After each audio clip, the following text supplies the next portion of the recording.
अल्प आयु में ही ज्ञान और योग की शिक्षाओं को धारण कर अपने जीवन को विशेष रूप से इस ईश्वरीय सेवाओं में समर्पित कर बेहद प्यारे बाबा के घर मधुबन में अपने जीवन को सेवाओं में दे रहे हैं।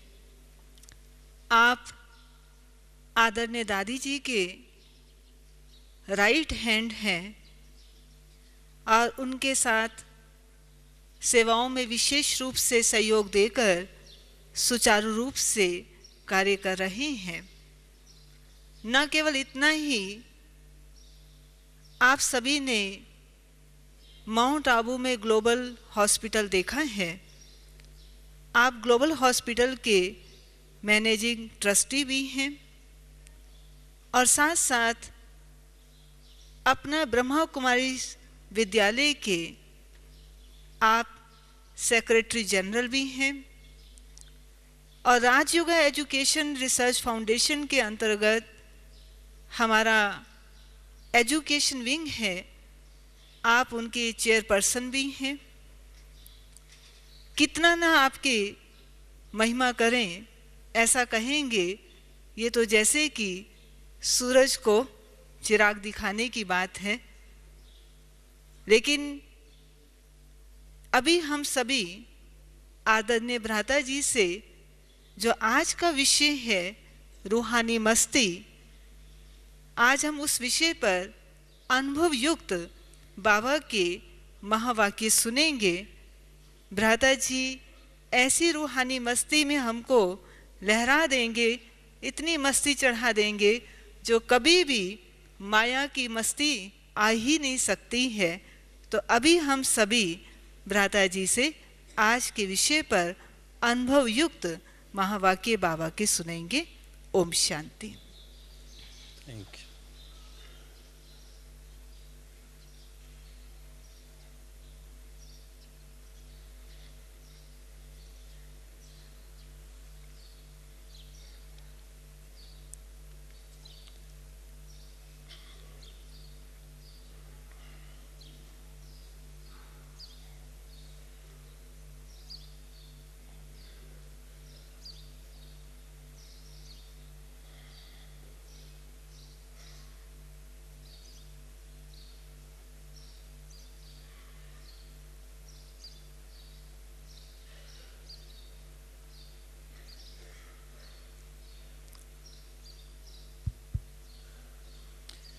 ओम शांति।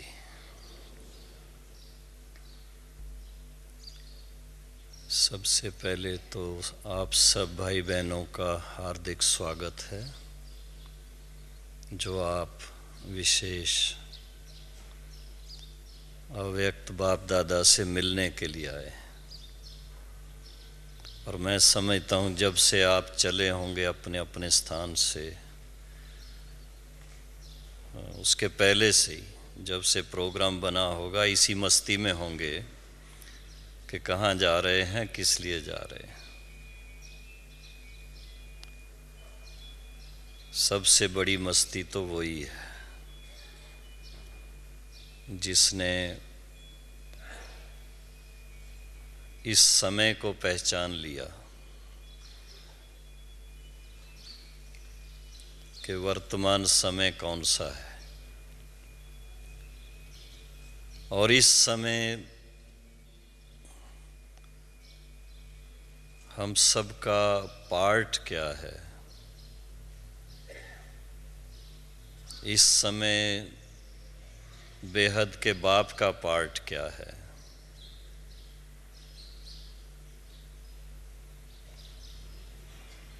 इस जानकारी के आधार से, इस स्मृति के आधार से ही हर एक के दिल में बहुत खुशी रहती है।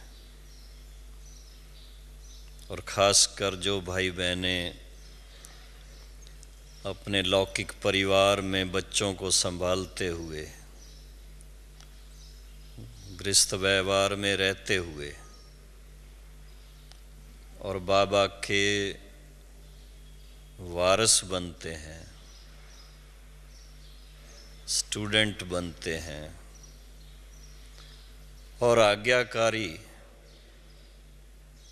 वत्स बनते हैं, बाप का नाम रोशन करते हैं, गृहस्थ व्यवहार में रहते कमल पुष्प के समान रहते हैं, वो बिना मस्ती के नहीं हो सकता है।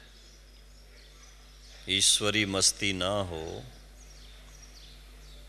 ईश्वरी नशा ना हो, ईश्वरी सुख ना हो, ईश्वरी आनंद ना हो, तो ईश्वरी जीवन का सच्चा सुख क्या है, सच्चा आनंद क्या है, वो पता नहीं पड़ता है। तो आप सब भाई बहनें जो विशेष गृहस्थ व्यवहार में रह करके कमल पुष्प के समान रहते हैं, मैं समझता हूं वो बिना मस्ती के तो नहीं रह सकते।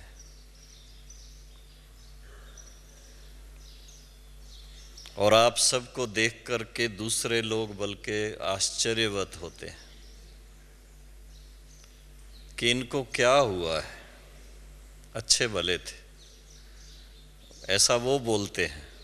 ये नहीं समझते कि अभी अच्छे भले बने हैं।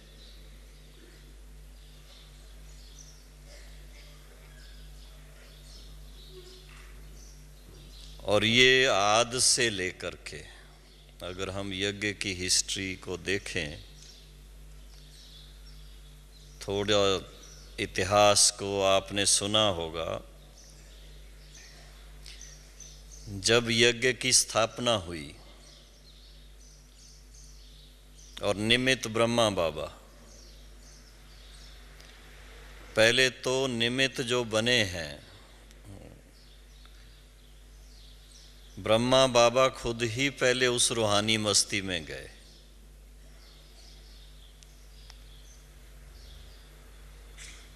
अगर वो मस्ती ना होती तो बाबा अपने बिजनेस पार्टनर को तार कैसे भेजते कि अलफ को अल्लाह मिला,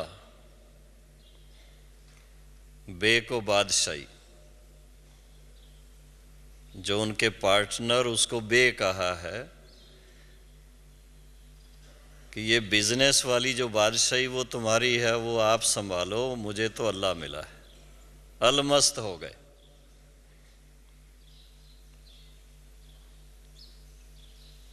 और उसके बाद अपने बिजनेस में नहीं गए, कलकत्ता वापस नहीं गए, हैदराबाद सिंध में जाकर के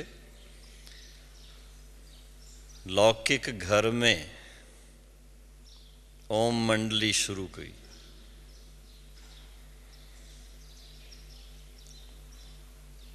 वो था रूहानी नशा, वो थी रूहानी मस्ती, क्योंकि रूहानी बाप ने स्वयं ब्रह्मा बाप को चुना था अपने कार्य के लिए। और जब तक कोई एग्जाम्पल ना हो तो दूसरे कैसे फॉलो करेंगे, कैसे मालूम पड़े कि रूहानी मस्ती होती क्या है। और बाबा के उस रूहानी मस्ती के स्वरूप को देख करके कई परिवार, पहले तो अपना ही लौकिक परिवार उनका, और फिर आसपास में रहने वाले, जब आप हिस्ट्री सुनते हैं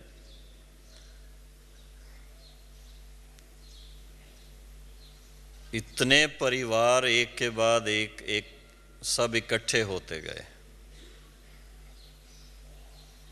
बल्कि कभी कभी उनकी हिस्ट्री सुनते हैं, छोटे छोटे बच्चे जो दादियाँ अभी हमें ज्ञान से इतना भरपूर करती हैं, नशा चढ़ाती हैं, उनकी आप कहानी सुनो। दादी जी 15 साल की उम्र में, मातेश्वरी जी 18 साल की उम्र में, जानकी दादी थोड़ी और बड़ी 25 साल की उम्र में।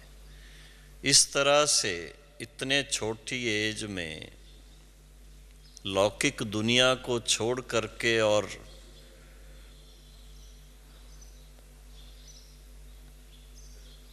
ईश्वरी ज्ञान की तरफ, ईश्वरी योग की तरफ, ईश्वरी धारणाओं की तरफ बुद्धि लग जाए, जब तक वो रूहानी नशा ना हो, जब तक रूहानी मस्ती ना हो, वो लौकिक दुनिया को छोड़ना बड़ा मुश्किल।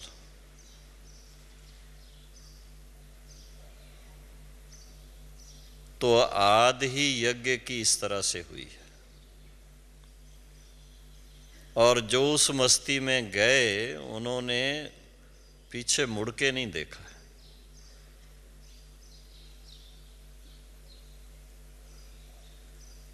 लेकिन उसके पीछे कहें उसके लिए जो राज है, उसको जब तक हम नहीं समझ पाते तो रूहानी मस्ती चढ़ती नहीं।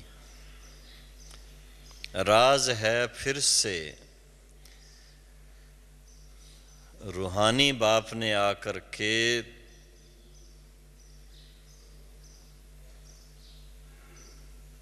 अपने वास्तविक स्वरूप का परिचय दिया। हम आत्माओं को अपने वास्तविक स्वरूप का परिचय दिया, और परिचय ही नहीं, वो दृष्टि दी। वो दृष्टि जिसने पाई वो नशे में चला गया। हम लोगों ने खुद भी अनुभव किया है। बाबा से हम पहली बार जब मिले थे, उस मुलाकात में वो अनुभव किया, और वो निमित्त बन गया अनुभव हमारा, जो पूरा ही जीवन का परिवर्तन हो गया।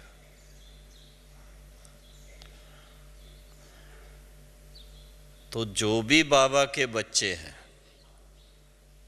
चाहे आद में आए, चाहे मध्य में आए, चाहे अभी आए, उन सब का इस ईश्वरी परिवार से जुड़ने का आधार ही है रूहानी अनुभव। कुछ विचित्र अनुभव, कुछ न्यारा अनुभव, जो दुनिया से न्यारा है लेकिन आत्माओं को बहुत प्यारा है। वो ऐसा सुखद अनुभव है जो लौकिक बातों में, लौकिक चीज़ों में, पदार्थों में नहीं मिलता है, जिसको हम शब्द देते हैं अति इंद्रिय सुख। वो अति इंद्रिय सुख जो है वो इंद्रियों के सुख से परे। बहन जी ने परिचय के समय बोला कि ये मस्ती की बात सुन करके माया की मस्ती से न्यारे हो जाएं, वो ऑटोमेटिक हो जाते हैं। पहले ये स्वीकार करें हम, जैसे आद में स्वीकार किया सभी ने और बाबा के बन गए और उसमें मस्त हो गए। जो मध्य में आए, जो आज आपके जोन इंचार्ज हैं, सीनियर भाई बहने हैं, वो मध्य में हैं। उन्होंने भी जैसे परिचय पाया दादियों के द्वारा, दृष्टि मिली, योग का अभ्यास किया, ज्ञान मिला, मस्ती चढ़ गई। और इस समय भी ऐसे ही है।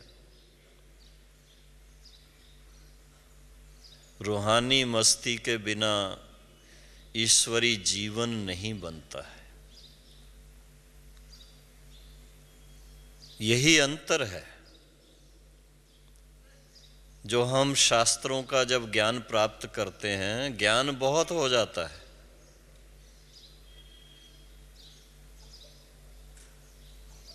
भंडार है उसका भी, लेकिन मस्ती नहीं चढ़ती है।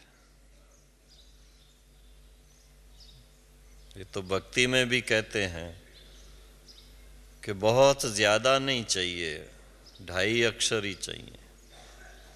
जिसको भगवान से प्रीत हुई, जिसका मन बाबा के साथ जुड़ गया, वो उस मस्ती में चला जाता है। ज्ञान बाद में लेते हैं। ऐसी बहुत सारी बातें आपको यज्ञ की हिस्ट्री में आज से लेकर के सुनने को मिलेंगी।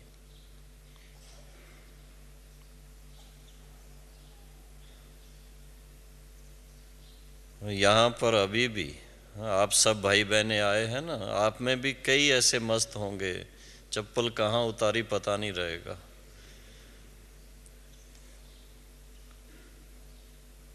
लेकिन इतनी अच्छी बात है, बाबा के बच्चों में इतनी ईमानदारी है कि अपनी चप्पल नहीं मिलेगी तो दूसरे की नहीं पहनेंगे।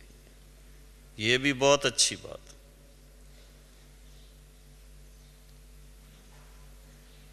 लेकिन मस्ती की बात है कि रूहानी मस्ती, आज सारा दिन कौन सी मस्ती रहेगी सबको, कि शाम को बाबा से मिलन मनाएंगे,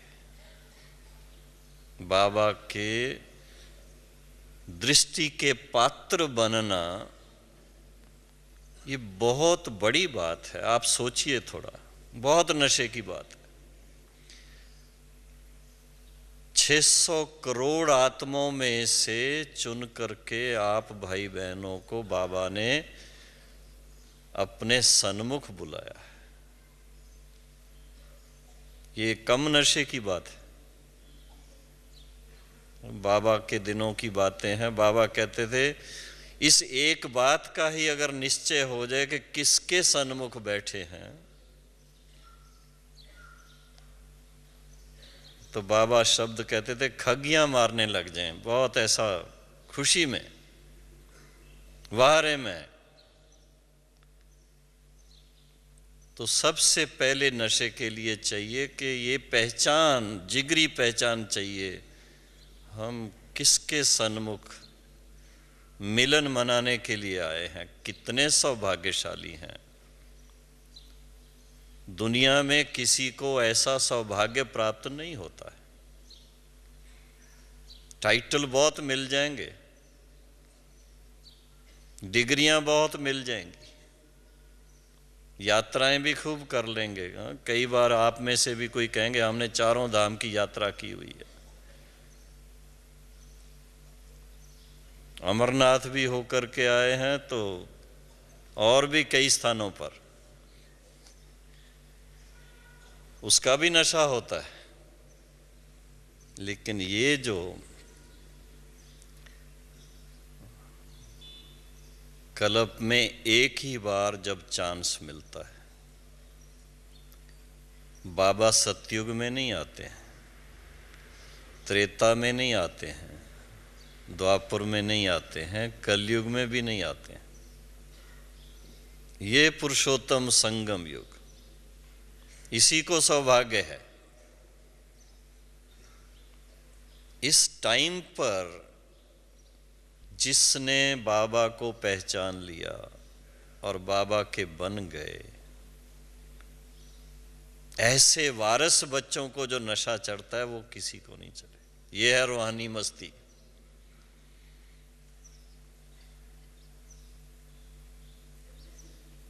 और उनका बनने के बाद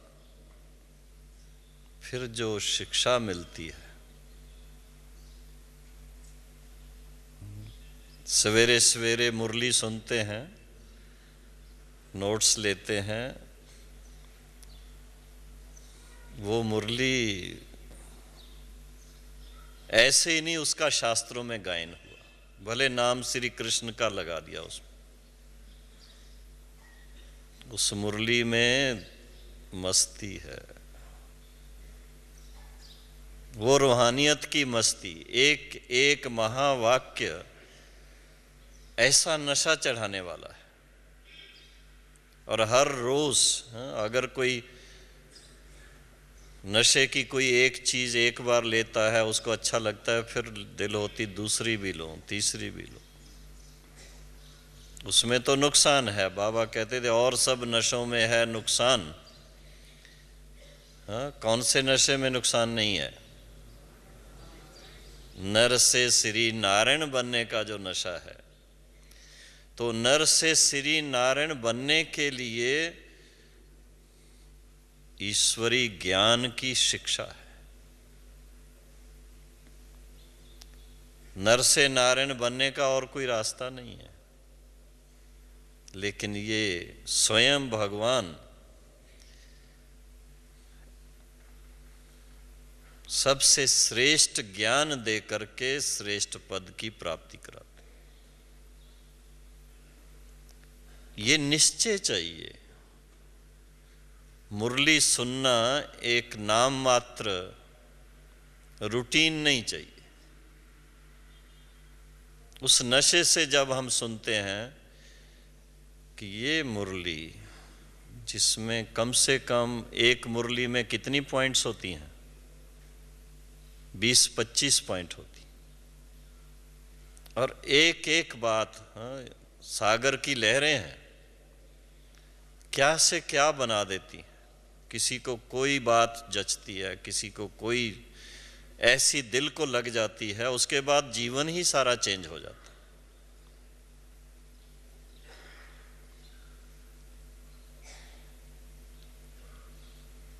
कोई कमी होती अपने में, मुरली जब सुनते हैं थोड़ी अंदर दिल खाती है। दादी हाथ उठवा रही थी आज, अवश्य हाथ उठाने समय हिम्मत रख के उठाया तो होगा, पर अंदर दिल में क्या होता होगा, दिल खाती है।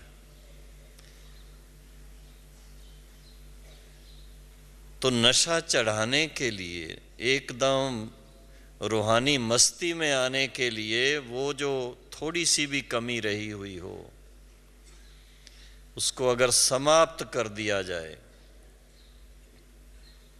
उसके लिए चाहिए दृढ़ संकल्प। और दृढ़ संकल्प होता है निश्चय के आधार से।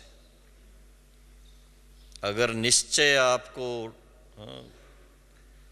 दृढ़ है, उस निश्चय से आप कोई भी कमी को दूर कर सकते।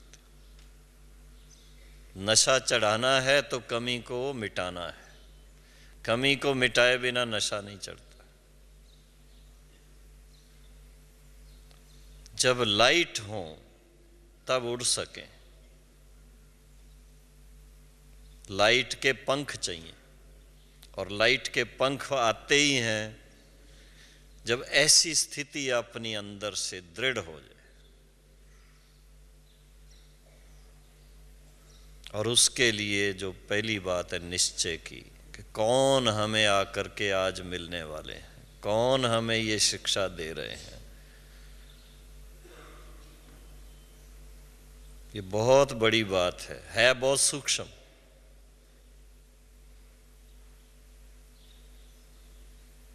बड़ी खुशी की बात है।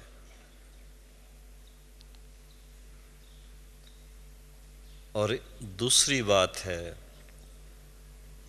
सभी अनुभव करते हैं, जब से ज्ञान लेते हैं एक संकल्प करते हैं, बस मन वाणी कर्म से हम जो कमजोरी है, पांचों ही विकारों को त्याग देंगे। उसके बाद लाइट हो जाते, हल्के हो जाते हैं।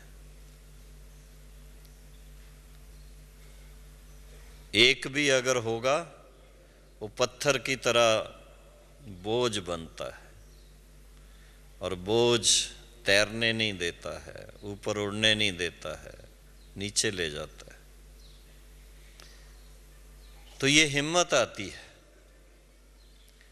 बाबा के पास आना अर्थात शक्तिशाली बनना। बाबा से सन्मुख मिलन मनाना अर्थात सर्वशक्तिवान से वो शक्ति की किरणें लेना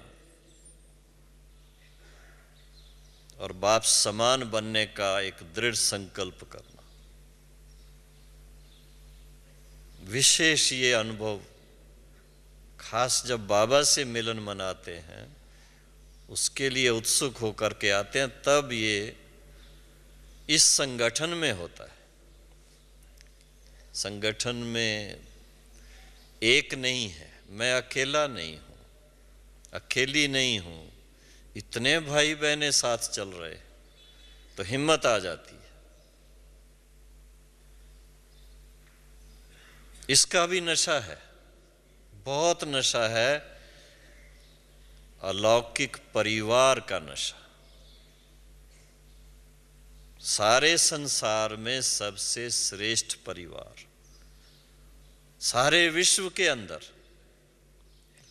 किधर भी चले जाओ बाबा का झंडा देखने को मिलेगा और खुशी होती है। फट से ख्याल में आता है, ओ यहां पर हमारे बाबा के बच्चे हैं, हमारे भाई बहने हैं। भारत में किसी कोने में चले जाओ, शिव बाबा का झंडा लहराता दिखेगा। कितनी नशे की बात है। इतना बड़ा परिवार ही किसका नहीं है। मैं तो कई बार सोचता रहता हूं ऐसी बातें, और इतना नशा चढ़ता है कि हमारे इस ईश्वरी परिवार में कोई कमी नहीं है, किसी भी प्रकार की कमी। कुछ दिन पहले एक समर्पण समारोह था और बहनें जो समर्पित हुईं बहुत खुशी में थीं, बहुत रास भी की उन्होंने सब। उस समय किसी ने उनको याद दिलाया, आपको मालूम है आप समर्पित हुए हो, आपको क्या प्राप्ति है। आज बाबा के 6000 से ज्यादा सेंटर हैं। लौकिक में किसी ससुराल में जाए तो कितने घर ज्यादा से ज्यादा होंगे करके, एक शहर में होगा, एक गांव में होगा, विदेश में रहते होंगे तो कहीं एक वहां पर भी होगा, इससे ज्यादा तो नहीं होगा ना। और जो बाबा की सेवा में समर्पित हुई बहन, उसके ससुराल में कितने हो गए घर।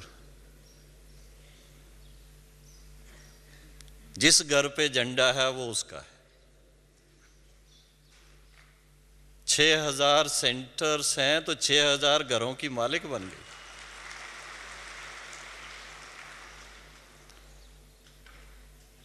हंसी हंसी में उनको मैंने कहा, आपको पता है आपके पास गाड़ियां कितनी हैं?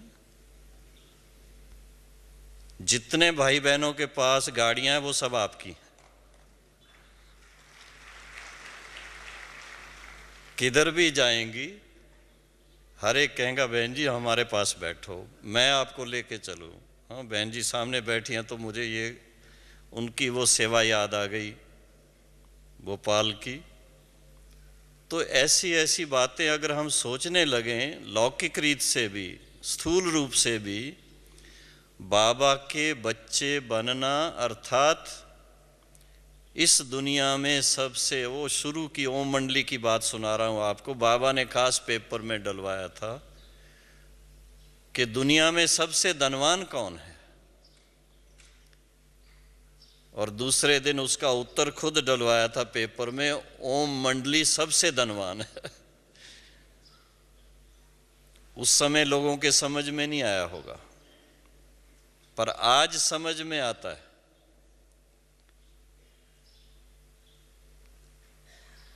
बाबा का ज्ञान, एक एक रतन, कितना उसकी कीमत। और स्थूल रूप से भी देख लो आप तो कोई कमी नहीं है। यहां आने के बाद किसी को कोई दिक्कत हुई है? किसी को हुई हो तो बता दीजिए। और होगी नहीं, क्योंकि कहां आए हैं आप? अपने ही घर में आए हैं ना। चाहे कितने भी भाई बहने हों, इस ग्रुप में तो वैसे भी थोड़े हैं, लेकिन लास्ट ग्रुप में ज्यादा होते हैं। मार्च में यहां रहने की व्यवस्था 10,000 किया और आ गए थे 25,000। फिर भी किसी ने नहीं कहा कि मुझे कोई दिक्कत हुई। कारण अपने घर में आए।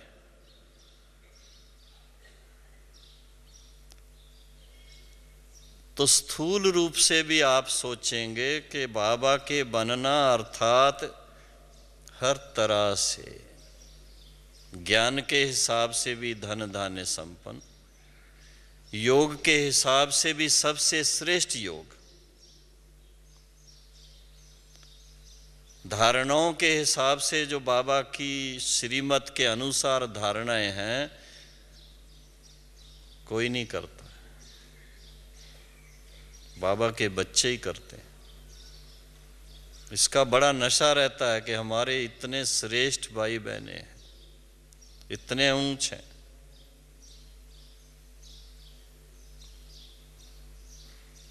चरित्रवान, चरित्र सबसे बड़ा धन है, और इतने बाबा के बच्चे चरित्रवान, वो मेरे भाई और बहनें हैं, इसका बहुत नशा रहता है।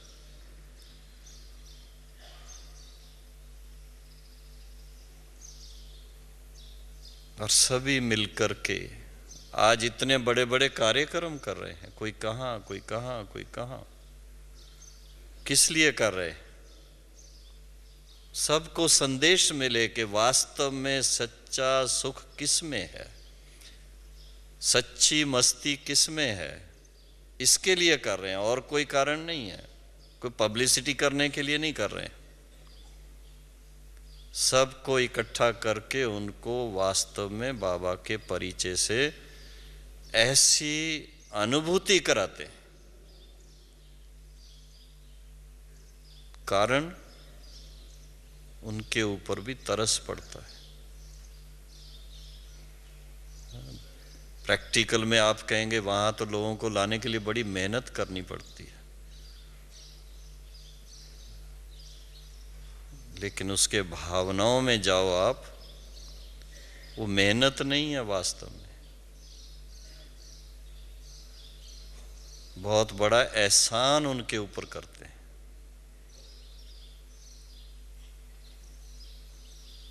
उनको सच्चा सुख क्या है उसका रास्ता बताना चाहते हैं।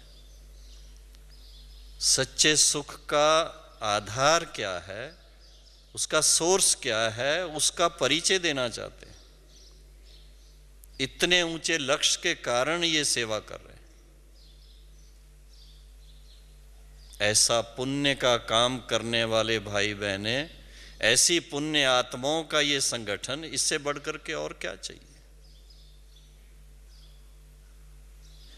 तो ये नशे की बातें अगर आप सोचने लगो, विचार सागर मंथन करो, ऐसा नशा चढ़ता है खाना भी भूल जाएगा, नींद भी उड़ जाएगी। मेहनत करनी पड़ती है थोड़ी शुरू में, लेकिन बाबा हमेशा कहते थे, बच्चे ज्ञान को ठीक रीति समझो और ठीक रीति उसको अप्लाई करो।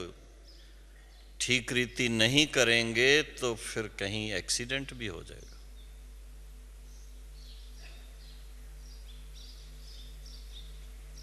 तो एक तरफ नशा और दूसरी तरफ तरस। खुद नशे में भी रहना है, लेकिन जो इतने दुखी और अशांत हैं, उनको खुद पता नहीं है कि हम दुखी और अशांत हैं, ये भी पता नहीं है। जब कोई बीमार होता है, बेहोश हो जाता है, तो उसको ये पता भी नहीं है कि उसको बीमारी क्या है। ये हाल है आज के संसार का। तो उनके ऊपर तरस पड़े। तरस किसको पड़ेगा? जिसके पास खुद सब कुछ है, उसको तरस पड़ता है। तो ऐसे धन धान्य संपन्न हैं बाबा के बच्चे। एक एक ज्ञान रत्न जो है, जिसको बाबा कहते, बच्चे ये ज्ञान रत्न एक एक जो देता हूं, इसकी लाखों कीमत है। कितने रोज ज्ञान रत्न इकट्ठे कर रहे हैं, और कब से कर रहे हैं। मैं किसी से अभी कोई बात कर रहा था, मैंने कहा बाबा की जो मुरलियां हैं 5-6 साल की,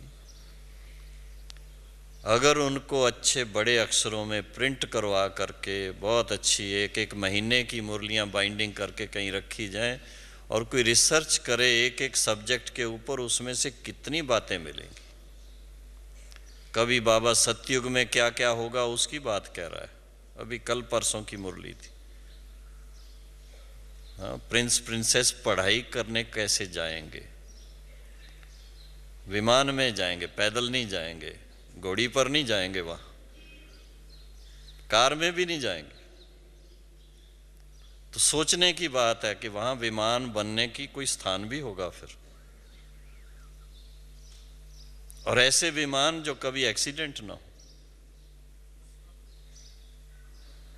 और पढ़ने जाएंगे तो फिर पढ़ाई भी होगी, कौन सी पढ़ाई होगी, किस तरह के कॉलेज होंगे।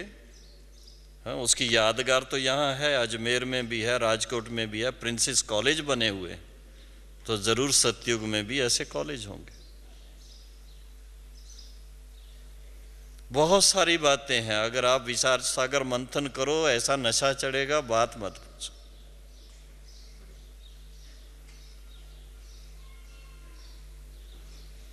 बाबा कहते थे फिर भी जब तक अपनी नहीं घोटेंगे, हाँ, क्या शब्द हैं, अपनी घोट तो नशा चढ़े, खुद मंथन नहीं करेंगे तो नशा नहीं चढ़ता है।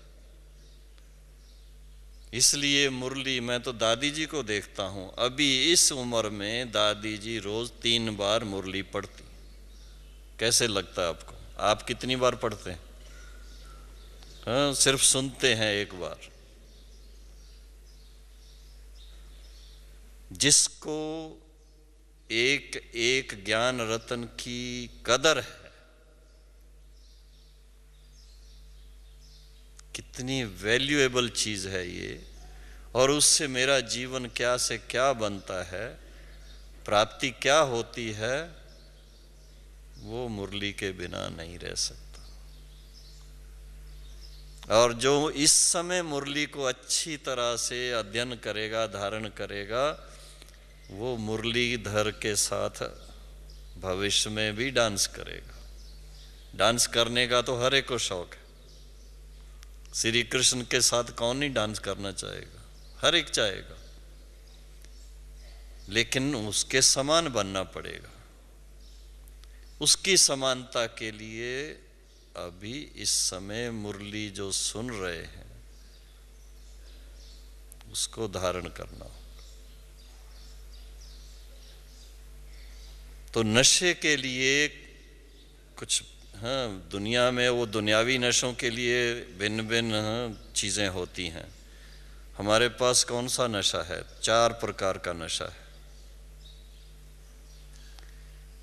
जिससे एक उमंग रहता है, सिर ऊंचा रहता है, उत्साह रहता है।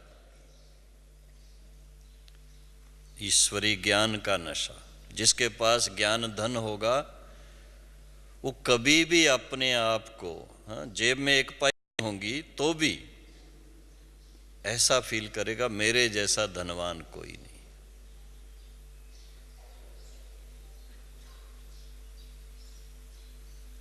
जिसका निर्विकारी जीवन होगा, क्योंकि थोड़ा भी अगर कमी रही तो जैसे वो कर्ज की तरह है। थोड़ा इसमें दृढ़ता चाहिए। थोड़ा सा गुस्सा आ जाता है, थोड़ा अपशब्द निकल जाते हैं, ये जो थोड़ा सा भी है ना, वो बहुत नुकसान करता है। आप सोचिए, कहां तो आप एकदम मस्ती में हो और फिर थोड़ी सी कुछ छोटी मोटी भूल हो जाए तो फिर आपकी स्थिति कैसे, हाँ, नीचे आ जाती। फिर उसको ऊपर लाने में कितनी मेहनत लगती है, तो कितना टाइम वेस्ट हुआ उसमें। इसलिए एक अनुभव से बता रहे हैं कि एक बार आप संकल्प ले लीजिए, बस डिसीजन लीजिए कि मुझे अपने नशे को कम नहीं करना, मुझे अपने उस ऊंचाई में रहना है, और उसके लिए अब ये सारी बातों को फुल स्टॉप। ये आप दिल से एक बार करेंगे और रोज चेक कर लेंगे थोड़ा सा, फिर आप देखिए क्या आनंद आता है। नहीं तो अगर नहीं ध्यान देंगे तो क्या होता है, फिर वो आदत मिटती नहीं है। बाबा हम लोगों को चार्ट लिख करके भेजने के लिए, हाँ साकार बाबा की बात कह रहा हूं, भेजते थे हम। बाबा सावधान करता था। प्रैक्टिकल में भगवान हमारा टीचर है, वो प्रैक्टिकल अनुभव है कि इन बच्चों को मुझे इतना योग्य बनाना है। तो एक तरफ ये नशा चाहिए कि हमें भगवान पढ़ा रहा है, दूसरी तरफ में जवाबदारी भी अपनी समझनी चाहिए। इतना बड़ा टीचर जब पढ़ा रहा है तो उसकी माननी भी होगी ना, नहीं तो नशा कैसे चढ़ेगा आपको।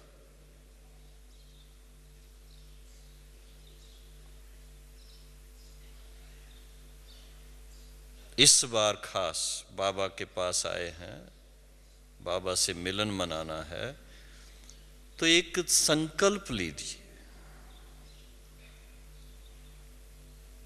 यात्राओं पे जाते थे, कोई ना कोई चीज छोड़ आते थे, कोई भिंडी खाना छोड़ आएगा, कोई आलू खाना छोड़ आएगा, कोई और ऐसी बातें करते थे। अभी क्या करेंगे? इस यात्रा में पक्का एक संकल्प ले लीजिए कि अब जो नेगेटिविटी है उसका महात्याग कर दो बस।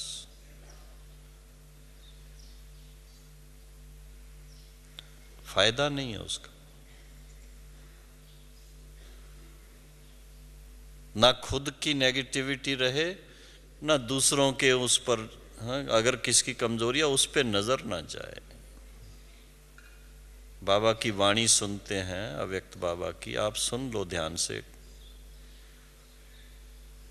बच्चों की कितनी महिमा करता है। तो जैसे बाबा हम सब की फाइनल स्टेज को देख करके बहुत प्यार देता है, बहुत ऊंची दृष्टि से देखता है, शब्द आते हैं फॉलो फादर एंड मदर। तो हम बाबा को उस बात में फॉलो करें। हर एक भाई बहन की अच्छी बात जो है, सबसे अच्छी तो यही है कि बाबा के बच्चे बन गए। इससे बढ़ के और क्या चाहिए।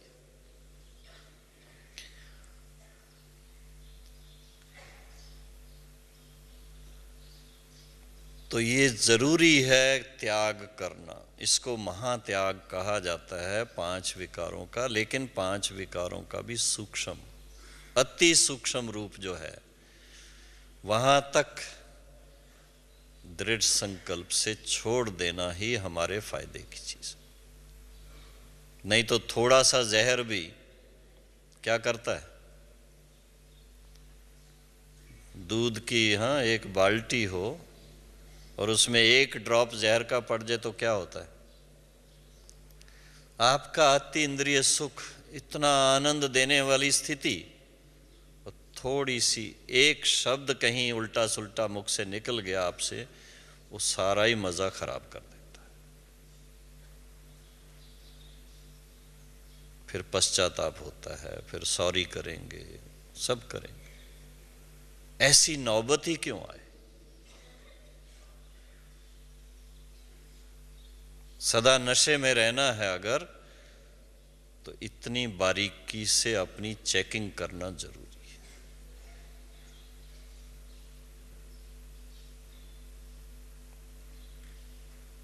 और अपनी चेकिंग के साथ साथ दूसरों की एप्रिसिएशन करना जरूरी है। दूसरों के जो अच्छी बातें हैं, अच्छे गुण हैं, उनकी सेवा है। कई बार ये देखते हैं भाई बहनें हमारे, जबकि परिवार एक है, हमारा लक्ष्य एक है, सतयुग की स्थापना करना महालक्ष्य है, महान लक्ष्य है। तो जब कोई सेवा करते हैं तो उसकी वाह वाह करनी चाहिए।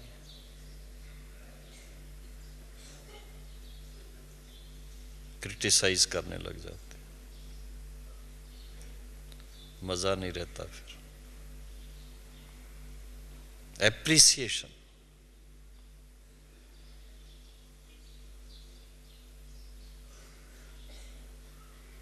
जितना भी कोई कर रहा है बहुत अच्छा, बहुत अच्छा।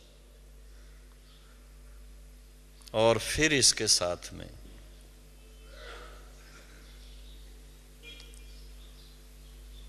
समय को पहचान कर, पिछले ग्रुप को बाबा ने कहा अच्छा है टू लेट नहीं हुआ, आप आ गए। इसका मतलब क्या हुआ? बहुत थोड़ा समय है, इस थोड़े से समय में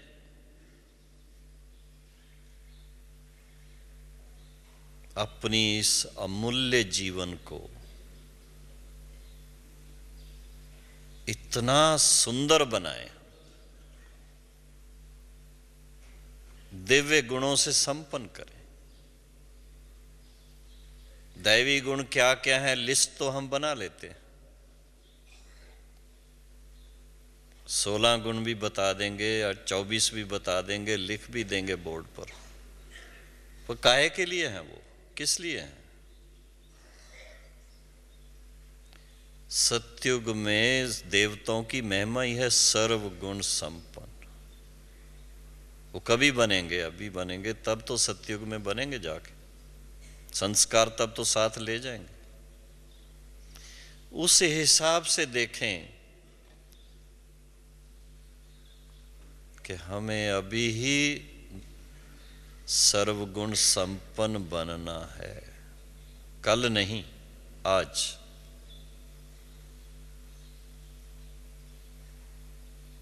जब ऐसा लक्ष्य रखेंगे तब तो बाबा ने अभी टाइम दिया 6 महीने का, उसमें से कितना कम हुआ? हाँ? कितना कम हुआ है? कुछ कम हो गया या नहीं? अभी भी 6 महीना है। जब आज से ये सोचें कि नहीं 6 महीने तक रुकेंगे, फिर तो वैसे के वैसे ही रह जाएंगे। जो 6 महीने के बाद बनना है वो आज करो, आज से अपने आप को उस स्वरूप में देखो तो 6 महीने तक पूरा हो जाए। नहीं तो कुछ ना कुछ कमी रह जाती है। मेहनत करो थोड़ा सा, नींद का थोड़ा त्याग करो,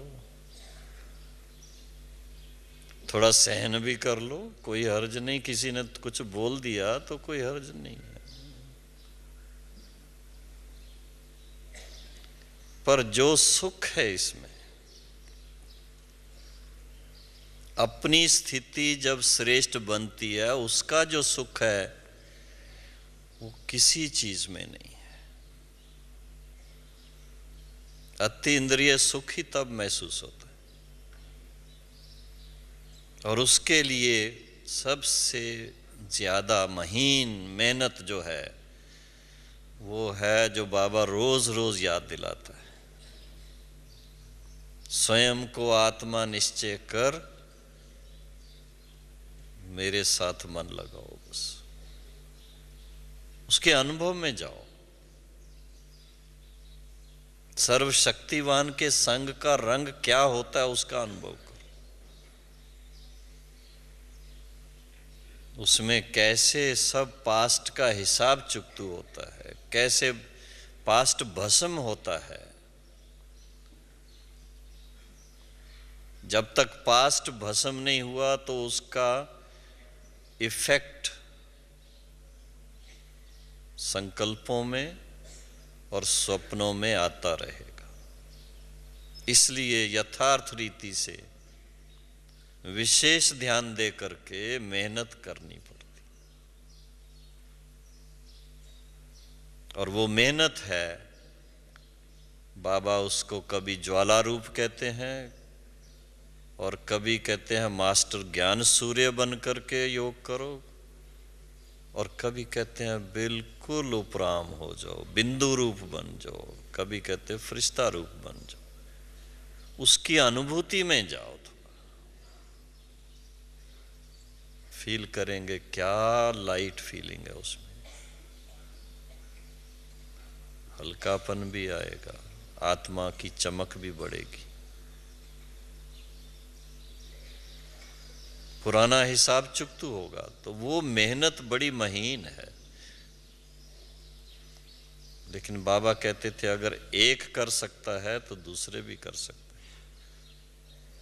तपस्या में ऐसा लक्ष्य चाहिए, महीनता में भी जाएं और साथ साथ ऐसा सर्वशक्ति स्वरूप बन करके बैठें जो ना केवल अपनापन, सारे विश्व का कल्याण उसमें हो जाए। विश्व कल्याणकारी बाप के बच्चे मास्टर विश्व कल्याणकारी सिद्ध हों तो नशा चढ़े। फिर ऐसा अनुभव अंदर से होना चाहिए, तब सदा डांस करते रहेंगे, नाचते रहेंगे। हाँ, जानकी दादी को देखते हो ना, सदा वो ना दिन देखती है ना रात, नाचती रहती है। किस आधार से? इसी आधार से। ये भी फख्र है हम किसके बच्चे हैं, ये भी फख्र है कि ज्ञान से, धारणाओं से, योग की शक्ति से कितना धन धान्य संपन्न है हम आत्मा। इसलिए दातापन का संस्कार सहज इमर्ज होता है। जितना दान करते जाओ उतना आपको अतीन्द्रिय सुख अनुभव होगा। कंजूसी ना करना इसमें।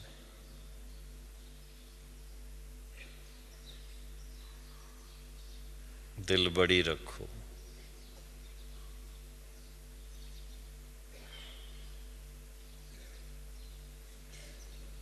ओम शांति।